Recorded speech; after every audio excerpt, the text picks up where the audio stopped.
Olá, pessoal. Estão dando continuidade aos conteúdos da disciplina. Agora nós vamos falar de sistema muscular e articulações. Eu espero que vocês estejam entendendo o conteúdo, pessoal. E, mais uma vez, eu reforço, coloquem as dúvidas de conteúdo no grupo, perguntem se vocês não estiverem entendendo, que eu sempre estarei disposto a respondê-los, viu? Agora vamos começar com os conteúdos de sistema muscular.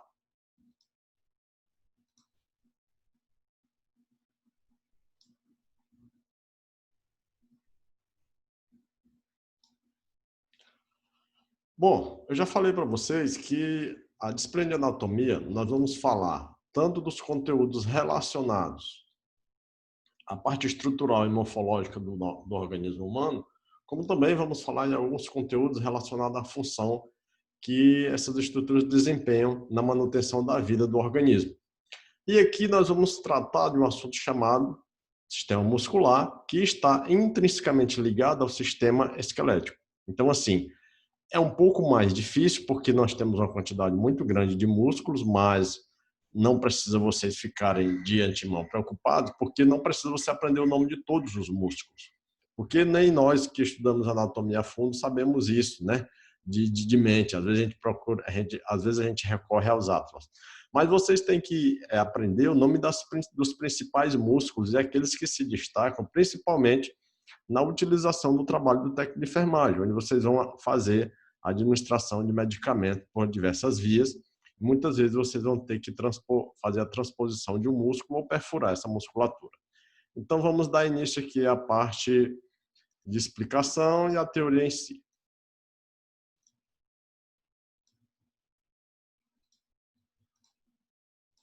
Então, o conceito. O que é o sistema muscular? Então, assim, a capacidade de reagir em resposta a uma modificação do meio ambiente constitui uma propriedade fundamental das células animais. Assim, a capacidade de contração ao estímulo gera o movimento. Logo, as células musculares são especializadas em realizar a contração e o relaxamento, pois ocorre um agrupamento dessas células em feixes, que são chamados de feixes musculares, onde esses feixes musculares vão formar a fibra muscular que de fato vai formar o músculo.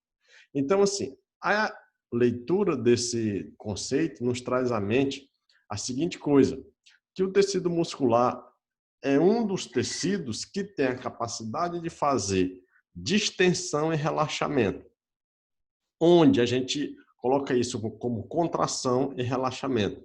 E essa capacidade de contração e relaxamento, associada ao sistema esquelético, faz com que nós consigamos realizar determinados movimentos através da estrutura músculo e esqueleto. Então, o conceito geral de sistema muscular é esse. Vamos aqui para o próximo slide. Então, aqui ele traz essa informação, né, que a miologia é a parte da anatomia que estuda os músculos.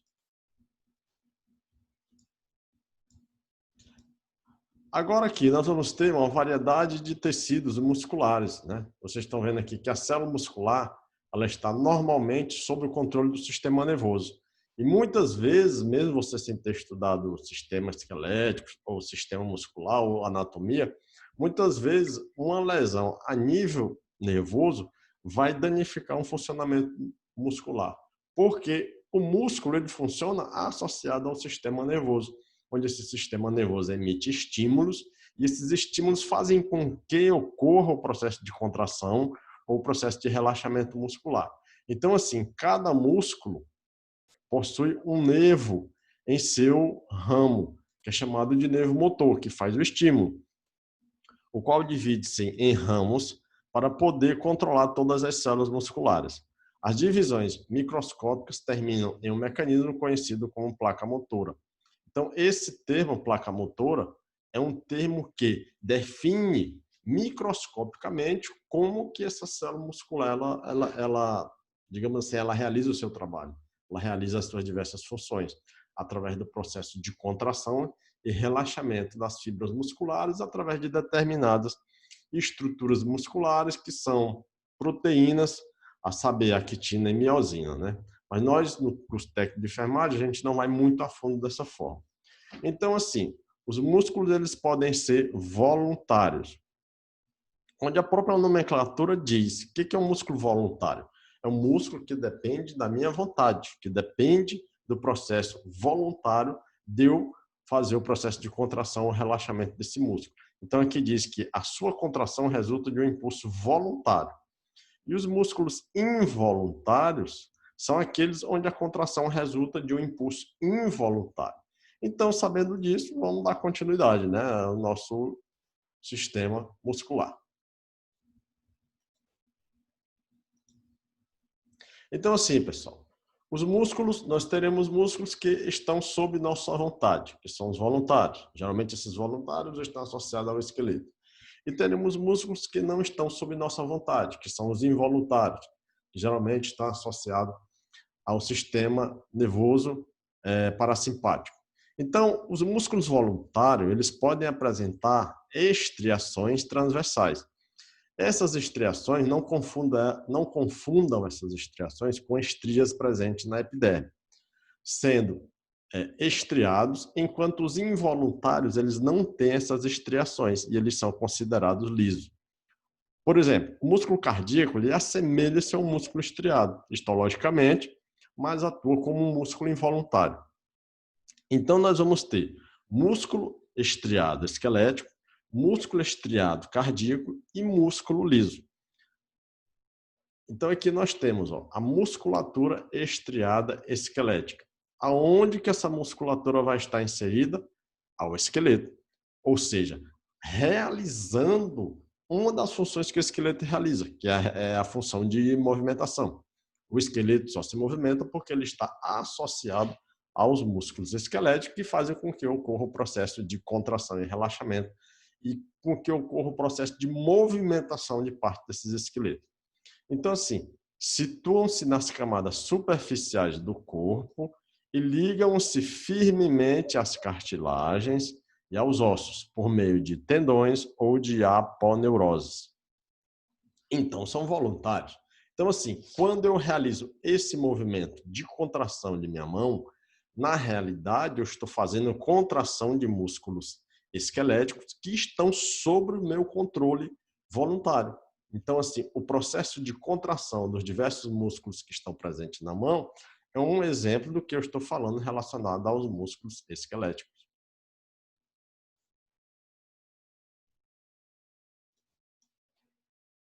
E a musculatura lisa ou visceral, como o próprio nome já caracteriza, né? Ela é lisa ou visceral, ou seja, ela está associada a vísceras, ela vai estar associada a órgãos, ela é responsável pelo movimento de órgãos como esôfago, estômago e intestino e contrai-se lentamente, logo é involuntário. Então, dando continuidade, pessoal, vocês estão entendendo, né? Até agora nós temos a classificação dos músculos em músculos esqueléticos, que são voluntários, certo? Músculo cardíaco, que é involuntário. O músculo esquelético ele é estriado e o músculo cardíaco também é estriado, mas são involuntários. E eu tenho uma musculatura lisa, que é involuntária, que não está sob o controle de nossa vontade. Então, vamos para essa informação aqui. Essa informação aqui ela nos traz a seguinte coisa, um termo relacionado à cólica, né, que muitas vezes é confundido pelo alunado em geral, que cólica, na realidade, nada mais é do que um processo de contração da musculatura lisa. Ela está relacionada ao processo menstrual no organismo feminino, porque o útero é formado por musculatura lisa. Mas não existe cólica somente menstrual. Vai existir cólica intestinal e cólica associada às contrações dos músculos lisos em geral. Então, o que diz aqui a definição?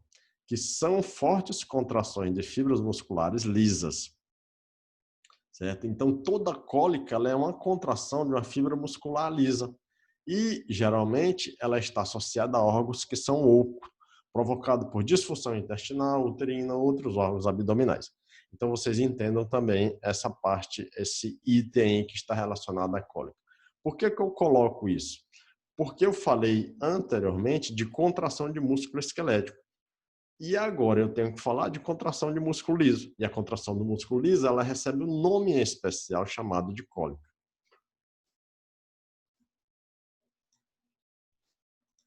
Agora nós vamos estudar a parte anatômica da coisa, que até agora nós estávamos vendo a parte de função.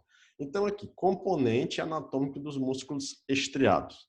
Todo músculo ele tem suas partes. É como vocês viram lá naquela aula de osso, que eu disse que o osso longo ele tem duas epífises e uma diáfise, ele tem duas extremidades e ele tem uma parte central. O músculo também não vai ser diferente, ele vai ter suas partes. Então assim, componentes anatômicos dos músculos estriados. Porção média. Primeiramente, eu tenho uma região chamada de ventre muscular, vulgarmente chamada de carne. Ou seja, esse ventre muscular, pessoal, é aquela parte do músculo onde eu tenho uma maior quantidade de massa, de fibra muscular. Então, é a que se destaca mais. E é a parte ativa do músculo, onde geralmente predominam as fibras musculares. Então, assim, nós consumimos na nossa alimentação músculo. Quando você vai no supermercado e pede lá 1 quilo de patinho, 1 quilo de alcatra, e o atendente lá pesa aquela parte muscular, ali é músculo, certo? Vocês estão comprando um determinado nome, que é dada à parte muscular do boi, mas ali na realidade é músculo esquelético, vocês estão comprando. Ou seja, vocês estão comprando a porção média do músculo. E as extremidades, quando em formato cilindroide, denominam-se de tendões. E quando em formato laminares, denominam-se de aponeuroses, que eu já citei esses termos anteriormente, né? Então, assim, possui as aponeuroses, possui aspectos esbranquiçado, brilhante e resistente, e geralmente estão associados ao músculo para fazer com que esse músculo realize o processo de contração de um determinado osso. Então vamos explicar mais à frente esses pequenos detalhes aí. Então nessa gravura eu trago para vocês o seguinte. O que nós temos aqui? Nós temos exemplo de músculos e de estruturas que estão ligadas a esse músculo para realizar o processo de contração. Vamos ver bem aqui. Então aqui, ó, bem aqui nessa região eu tenho um músculo. O músculo presente na região do antebraço, na região do braço, que é o bíceps. Esse bíceps, ele vai estar ligado a outros músculos e aos ossos aqui dessa região do antebraço, para ele auxiliar no processo de flexão do antebraço para próximo do corpo. Então, quando a gente faz esse movimento de flexionar o antebraço para cá, quem trabalha nesse processo de contração é esse músculo bíceps aqui. E ele está ligado aos outros músculos, bem como também aos ossos dessa articulação aqui, a esse osso aqui, a dois ossos, né? Que são a rádio e a una, através dessas estruturas brilhantes, que são tanto tendões, os tendões são mais cilindroides, e esses que estão em leque são as aponeuroses. Então a gravura mostra ventre muscular, que é a maior porção do músculo, ventre muscular. E também mostra aqui dois tendões, vocês estão vendo que tem assim um formato cilindroide. Já esses que têm um formato em leque são chamados de aponeurose. Então, entendido isso, vamos lá na frente. Aqui na região dorsal do organismo, também eu destaco algumas estruturas musculares. Opa! Então, o que nós temos aqui? Nós temos músculo, aqui um dos músculos das nossas costas, que é um músculo chamado grande dorsal, ligado a outros músculos aqui também, o trapézio. Mas a gravura destaca o quê? Regiões de ventre muscular, ó, que é a maior porção do músculo. E aqui destaca essa região aqui esbranquiçada, aqui, que é uma aponeurose. Então, o que vocês têm que se ligar? Na seguinte coisa, os músculos estão ligados aos ossos através das seguintes estruturas. Estruturas em formato cilindroide. Pequenos cordões são os tendões. Estruturas em formato de leque são as aponeuroses. E essas estruturas para que servem? Essas estruturas servem para fazer com que o músculo faça o processo de contração e de relaxamento dessa parte do organismo a qual ele está inserido. Músculos da face e do pescoço. Então, os músculos da região da cabeça, eles têm que ser aprendidos por vocês, né? Porque são músculos de extrema importância e servem para localizar e explicar determinados procedimentos que nós iremos fazer nessa região. Então, vamos embora lá. Então, vocês viram lá na aula de esqueleto que vocês tinham que ter aprendido, ou têm que aprender, o nome dos principais ossos presentes no crânio. Osso frontal, osso parietal, osso temporal, osso zigomático, lá atrás, osso occipital, osso maxilar, mandíbula, e aí sucessivamente, né? Os principais. Na aula agora de muscular, vocês têm que aprender também o nome dos principais músculos que estão presentes na nossa região de face e pescoço. Então, para que esses músculos servem? Eles permitem expressar sensações como sorriso, choro, espanto, sentir dor, raiva e auxiliar no processo de mastigação. Na região da face, nós temos o músculo frontal, o músculo do supercílio, o músculo orbicular dos olhos, o músculo do nariz, o bucinador, o masseter, o músculo orbicular dos lábios, o músculo depressor dos lábios inferior. Então, vamos ver na gravura, né? Que fica muito mais interessante a gente ver na gravura aqui. Então, nós temos aqui, nessa gravura, nós temos aqui, como é o nome desse músculo aqui? Esse músculo está localizado na região da testa. Ou seja, lá no sistema esquelético, eu chamo essa região de frontal. Então, o músculo também vai ser frontal. Certo? Não tem segredo nisso aí. Aqui nós temos o músculo do supercílio. Tá? Aqui nós temos o músculo orbicular do olho. O que esses músculos fazem?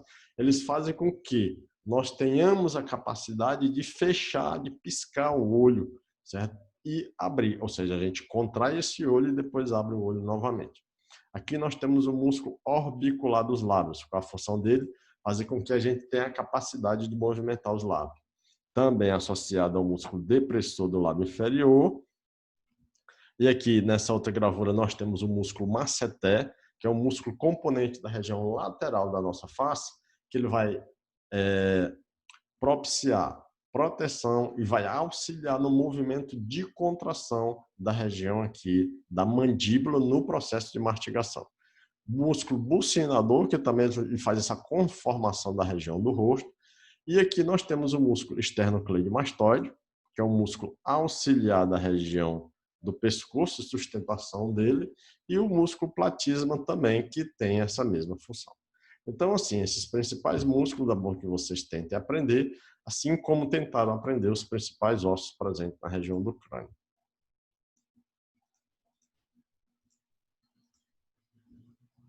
Músculo dos membros superiores.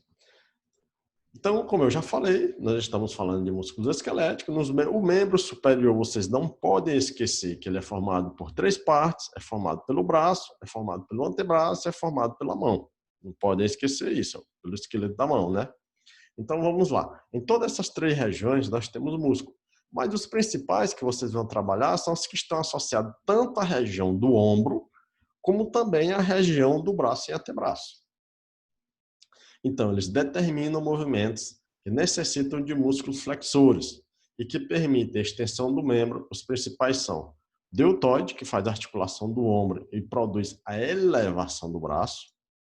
O músculo bíceps, que faz com que liga o antebraço ao braço, né, e faz a flexão do antebraço sobre si mesmo, esse movimento aqui de puxar o antebraço sobre si mesmo. E o tríceps, que está por trás do osso húmero. Ele faz um movimento contrário ao do bíceps. Quando o bíceps contrai, o tríceps relaxa. E quando o tríceps relaxa, o bíceps contrai. Então, o posterior do braço afasta o antebraço do bíceps. O movimento do antebraço, pessoal, ele é um movimento limitado, lembrando uma dobradiça. Porém, executa movimentos precisos e delicados, como abotoar uma blusa e digitar um texto. Essas duas posições, que são a posição chamada de supina e prona. Supina, o que é a posição de supina? É uma posição em que o antebraço se encontra com a palma da mão voltada para cima. Isso aqui, ó, posição de supina. nada mais é do que isso aqui, ó, a palma da mão voltada para cima. E a posição de prona, quando a palma da mão está voltada para baixo. Então, vamos lá caracterizar melhor. Posição de supina, palma da mão voltada para cima. Posição de proma, palma da mão voltada para baixo. Então, entendido isso, vamos lá. Os principais músculos flexores dos dedos, situam-se na parte anterior do antebraço e promovem a flexão dos dedos. Então, entendido, vamos à frente.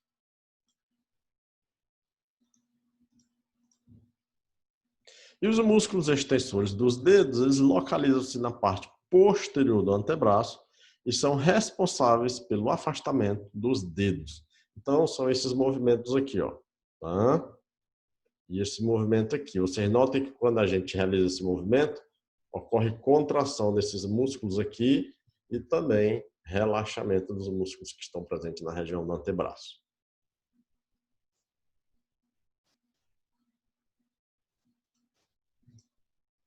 Músculos do tronco.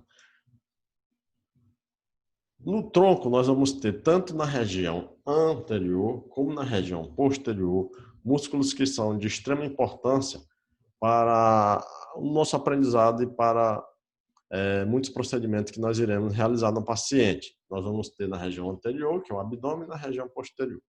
Então, aqui, o primeiro músculo que nós vamos nos referir é o trapézio. Então, ele encontra-se na região superior das costas e ele faz a elevação do ombro.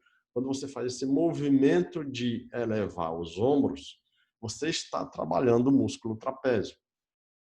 Então, é ele que faz com que você eleve as escápulas para cima e para baixo.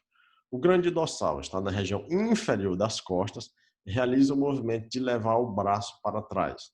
O peitoral maior se localiza-se no peito e permite o movimento do braço forte para frente, ou seja, do avanço do braço para frente. E o grande deltoide, ele está na região lateral do tórax e promove a elevação das costelas.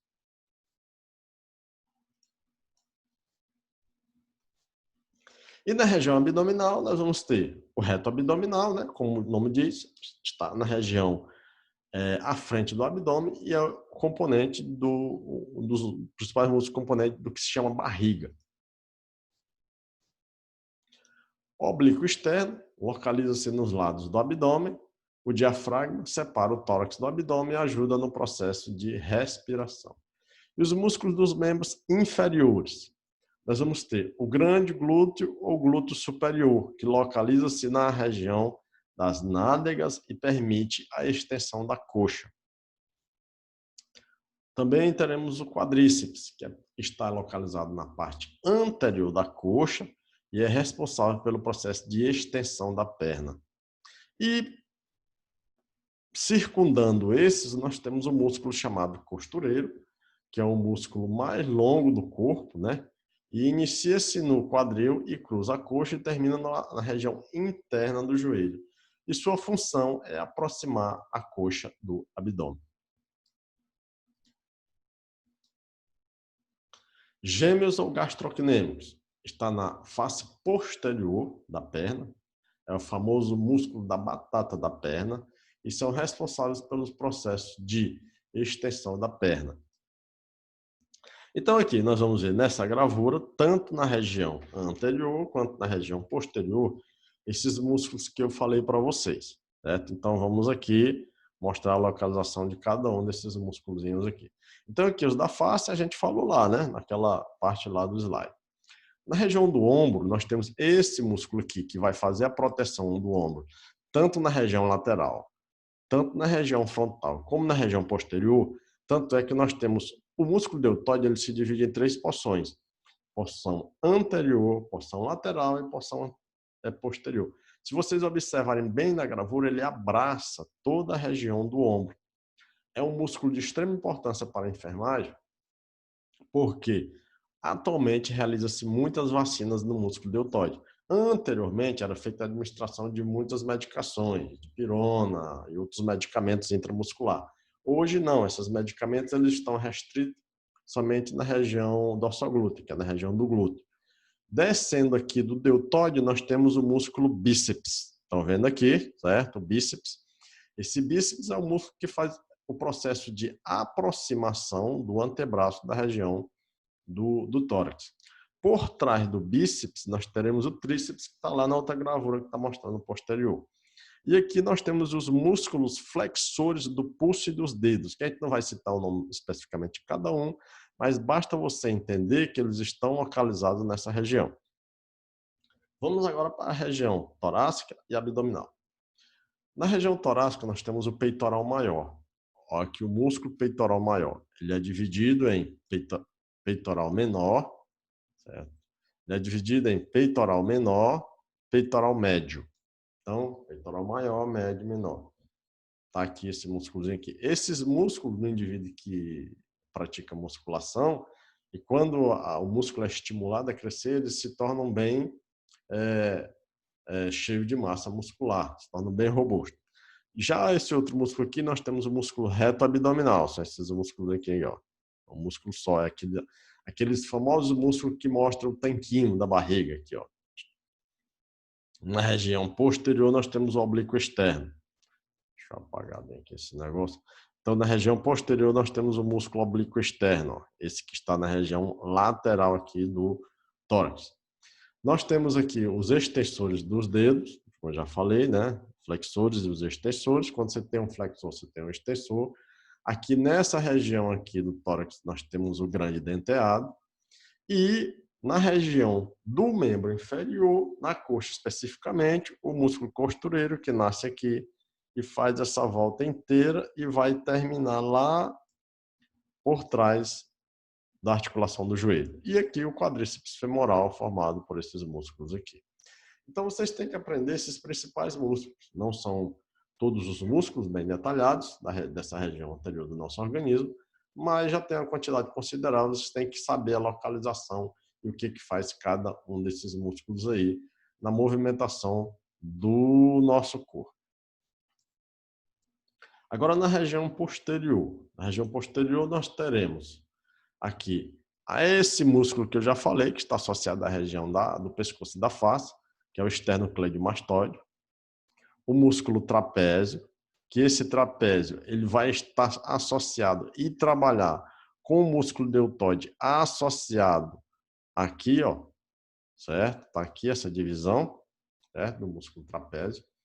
O músculo tríceps, vocês viram que lá na região anterior tem o bíceps, então aqui tem um tríceps formado por 3 cabeças, né? 1, 2 e 3 cabeças. Aqui tem o músculo grande dorsal, a região dorsal. O grande glúteo, músculo formador aqui da região do glúteo.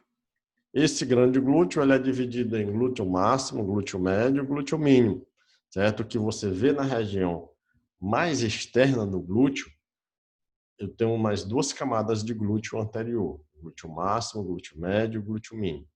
Todos esses músculos, quando eles são estimulados a trabalhar, eles hipertrofiam e aumentam de volume, certo? E aqui nós temos o músculo chamado bíceps crural ou bíceps femoral, que está na região posterior. Esses músculos também recebem o nome de isquiotibiáticos, porque eles estão ligados à região do isquio e da tíbia e fazem o processo de contração da perna aqui sobre a região do glúteo. E como eu falei lá, naquele slide, aqui os gastrocnêmicos ou gêmeos, o famoso músculo da batata da perna. Então, assim, é necessário que vocês aprendam o nome desses músculos, a localização deles, para quando se fale anatomicamente alguma dessas regiões ou estruturas, vocês saibam do que nós estamos falando, certo? Então, vamos à frente. Nessa gravura eu mostro, né, a foto do cadáver, mostrando o músculo gastrocnêmico aqui, ó, ligado a esse tendão, que é o famoso tendão de Aquiles. Então, assim, o músculo gastrocnêmico, ele que praticamente trabalha fazendo um dos processos, que está inserido em um dos processos de sustentação. E o gastrocnêmico está ligado ao osso calcâneo e faz com que a gente tenha equilíbrio e sustentação do corpo aqui nessa região. Se porventura ocorrer uma secção do tendão de Aquiles, a gente perde o equilíbrio e não consegue mais movimentar o pé e não levanta, não caminha, entendeu? Então, esse músculo gastrocnêmico ele é importantíssimo quando ele está ligado a esse tendão. E se vocês observarem no próprio corpo de vocês, vocês vão ver que esse tendão ele é tão resistente que, de fato, ele parece um osso. Ele não é um osso. Aqui é um tendão, uma estrutura formada por cartilagem que está ligado ao músculo aqui para que esse músculo realize seu processo de contração e relaxamento.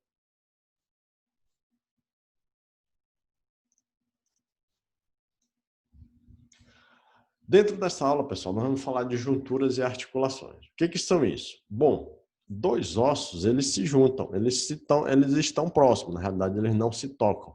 E para que eles realizem movimentos, esse local de realização de movimento é chamado de juntura, que vem de juntar, ou o nome mais técnico, articulação. Então, o que quer dizer isso? Conceito. As junturas ou articulações, elas são conexões existentes entre quaisquer partes rígidas do esqueleto, quer sejam ossos e cartilagem. Quando eu faço esse movimento aqui de contração do antebraço por cima do braço, na realidade eu estou mostrando uma articulação, uma juntura, que é a articulação do cotovelo. Então elas podem ser fibrosas, o material é interposto e é formado por tecido conjuntivo fibroso. Qual a característica dessas articulações? Pouca mobilidade. Exemplo, junturas do crânio, né? Eu disse a vocês lá na aula de sistema esquelético que os ossos do crânio eles não nascem compactos. Eles nascem e aos poucos eles vão chegando próximo um do outro e tendo uma solução de continuidade.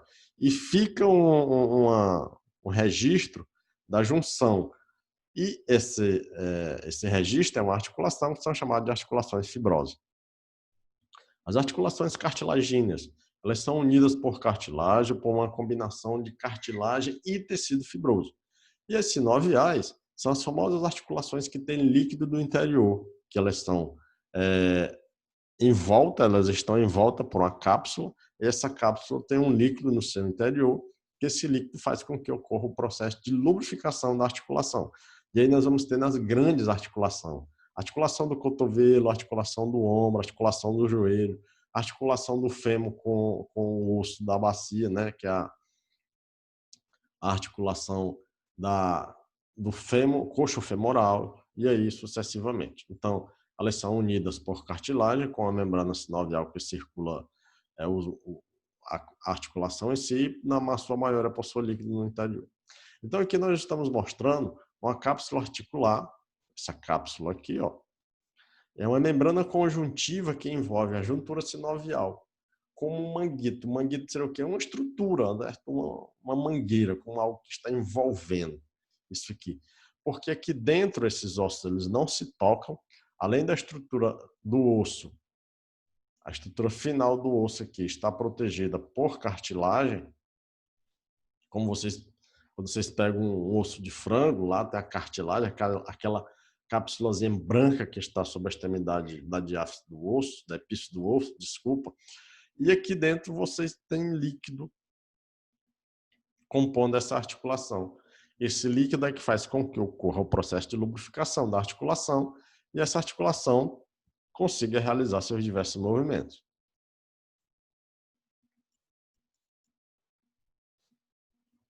Então tá aqui, essa outra gravura mostra, né, a gravura de computador, como é internamente a articulação. Aqui nós temos o osso húmero, aí o osso está aqui, e os dois outros ossos do antebraço. Eles não se tocam, porque existe uma cápsula aqui. Além dessa articulação ser envolta por músculo, ela tem uma cavidade articular, onde nessa cavidade articular eu tenho uma membrana sinovial, tenho um líquido no seu interior. Qual a principal função dessa articulação? Realizar diversos movimentos com certa flexibilidade e com a capacidade de movimentação bem delicada.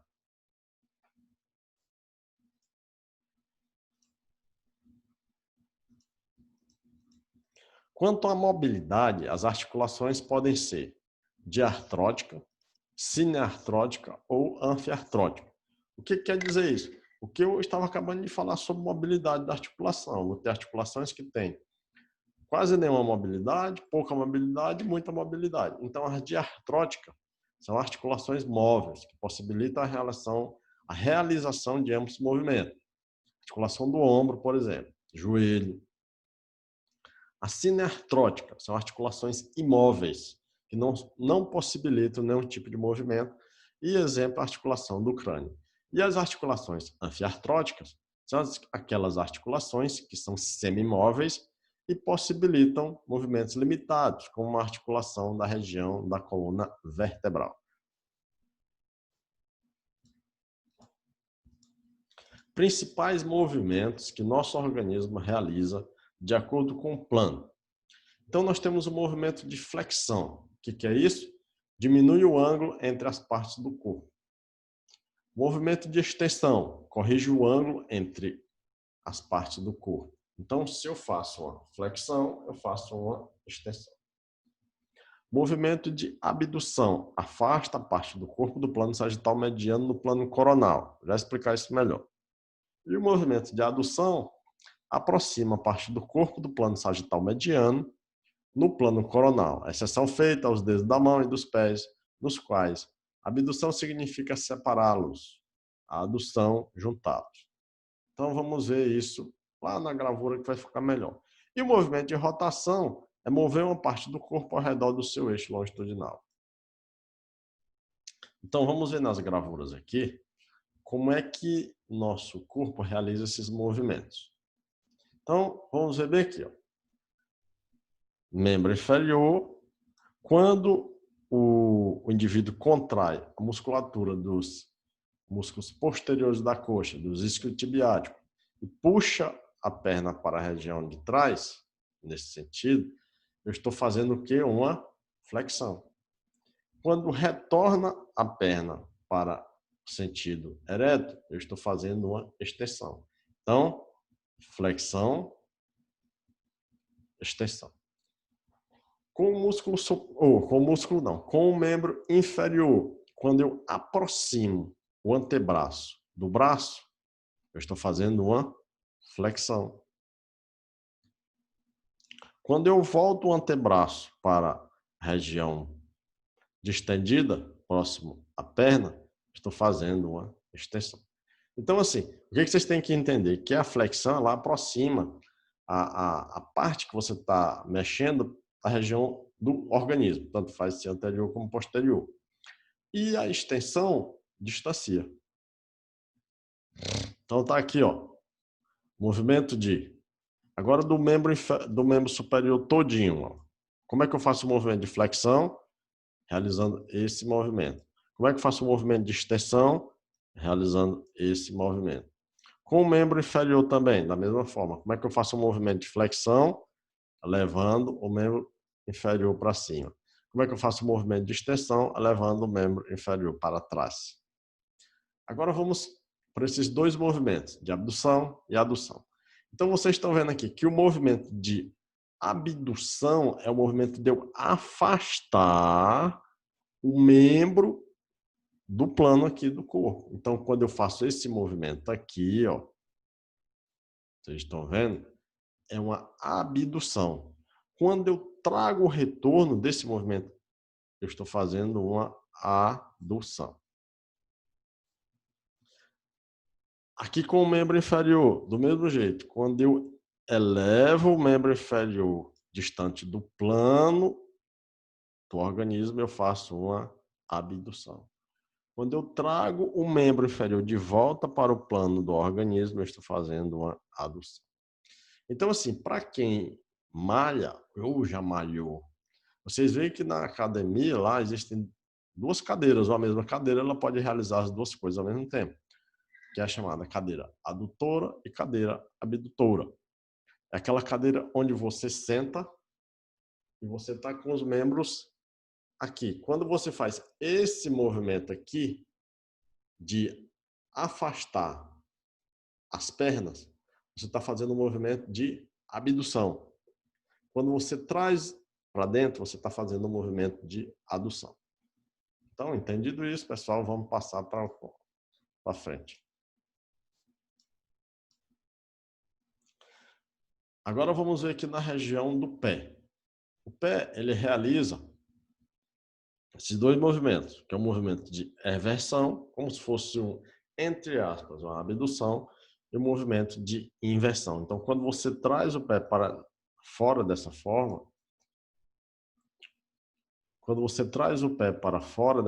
aqui, ó, você está fazendo a inversão. Quando você retorna com ele, você está fazendo a inversão. E o movimento de supinação e de prona, eu já falei para vocês, né? Supina, palma da mão voltada para cima, e prona, palma da mão voltada para baixo.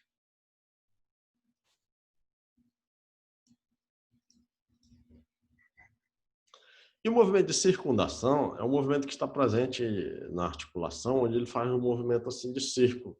Então, o movimento de circundação, o segmento do movimento descreve um círculo. E o corpo do segmento, um cone, cujo vértice é a origem da articulação. Então, vocês estão vendo aqui, ó, quem faz esse movimento é a articulação do ombro. Cartilagens. Vamos entender o que é uma cartilagem. Então, a cartilagem, pessoal, ela é uma estrutura, a principal estrutura formadora das articulações, onde ela vai ser formada por um tipo de tecido que são as fibras de colágeno, né? Fibras cartilaginosas. Então, é um tecido flexível, constituído principalmente por fibras colágenas, com consistência semelhante à borracha. Não é osso e também não é inferior à capacidade de contração. E não há vaso no seu interior, é uma particularidade muito grande das cartilagens. Tipos de cartilagem. Cartilagem hialina, reveste as superfícies articulares e é encontrado principalmente na parede das fossas nasais, na traqueia e nos brônquios. Cartilagem fibrosa é um tecido intermediário entre um tecido conjuntivo e denso. E a cartilagem elástica é aquela que assemelha-se à cartilagem hialina, porém inclui, além das fibras de colágeno, uma abundante rede de fibras elásticas finas e contínuas, e localiza-se no pavilhão aditivo, no conduto externo, na região da glote e da epiglote e na região da laringe. Então, assim, as cartilagens, ó, nós temos aqui na orelha, ela não é osso e também não é músculo, é um tecido intermediário entre as duas coisas que nos conferem capacidade de realizar determinadas funções no nosso organismo, que sem as cartilagens não tinham como essa função ser desenvolvida por músculo ou por osso. Então, assim, qual a importância das cartilagens no nascimento, na formação do esqueleto recém-nascido? Eu coloco essa pergunta aqui para vocês lembrarem do seguinte. Vocês lembram que quando eu disse lá que os ossos da região do crânio, eles não nascem compactados, eles vão aos poucos se unindo. E quando a criança nasce, o que existe de divisão entre esses ossos, que é chamado popularmente de fontanela, que são as comissuras, é rico por cartilagem. Então, essa cartilagem vai, ao longo dos anos de vivência da criança, sendo preenchido por tecido ósseo. Então, essa é a importância.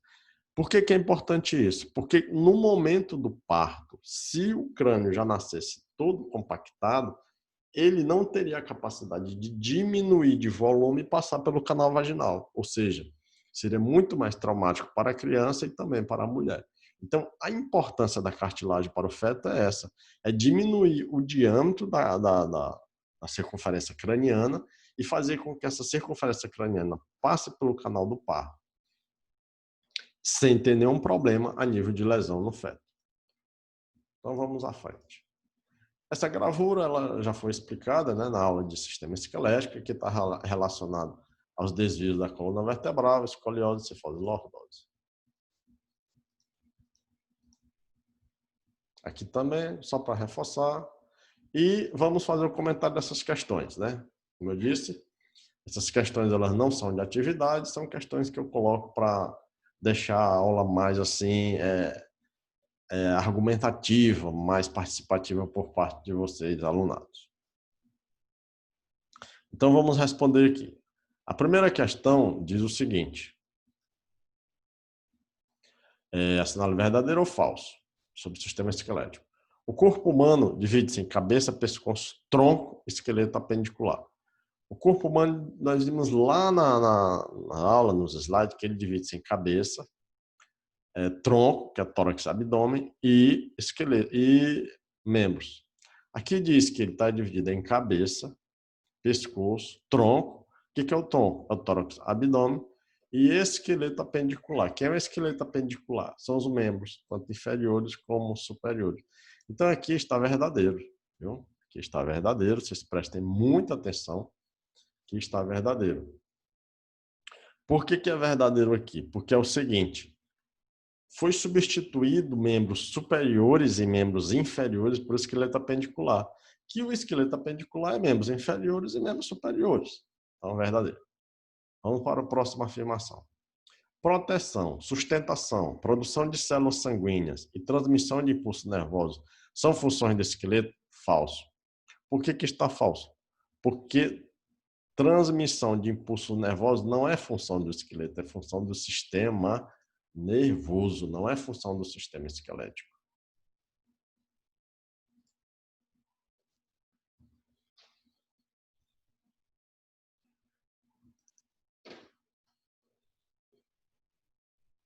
Próxima afirmação.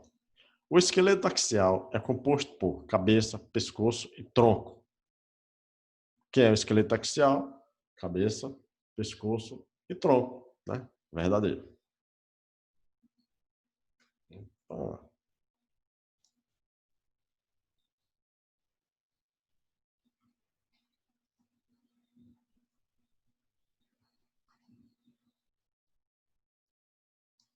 e a próxima afirmação diz: os membros formam o esqueleto apendicular e são em número de 4. Que é o esqueleto apendicular? É membros superiores, os dois membros superiores, e membros inferiores, e são em número de 4. Também é verdadeiro.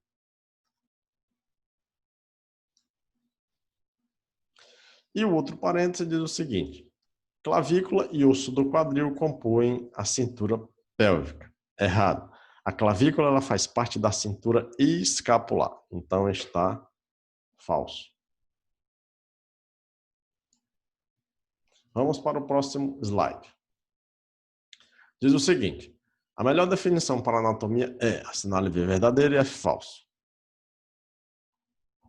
O estado de desenvolvimento embriológico, o estudo de desenvolvimento, desculpe aí, é o estudo de desenvolvimento embriológico do organismo.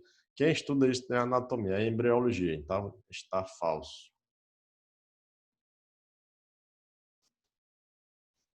O estudo das diferenças gênicas presentes nos organismos. Quem estuda isso aí é genética e não é anatomia. Então também está falso.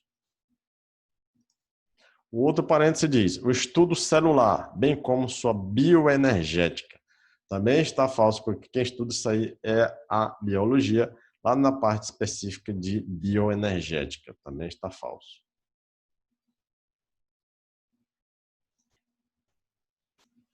E aqui diz: o estudo em partes dos organismos, de maneira macroscópica e microscópica. Verdadeiro. Se vocês lembrarem bem, isso é a definição de anatomia que eu disse para vocês lá quando comecei a disciplina. Anatomia estuda os organismos em partes, em cortes, tanto macroscópico como microscopicamente. Citologia é sinônimo de anatomia? Nunca foi, porque citologia estuda somente as células e todas as suas conformações e funções relacionadas às organelas e características particulares dos diversos tipos celulares. E o último parêntese diz o seguinte: é o estudo do organismo em partes, cortes e sistemas, também está verdadeiro. Então, nós temos aqui essas estruturas, esses questionamentos, né? Onde nós temos aqui, nessa primeira questão, verdadeiro, verdadeiro e falso. E na segunda questão, falso, falso, falso, falso e verdadeiro. Então, pessoal, eu vou encerrando essa parte do sistema muscular por aqui e a gente se encontra no próximo conteúdo. Bons estudos para vocês e até a próxima aula.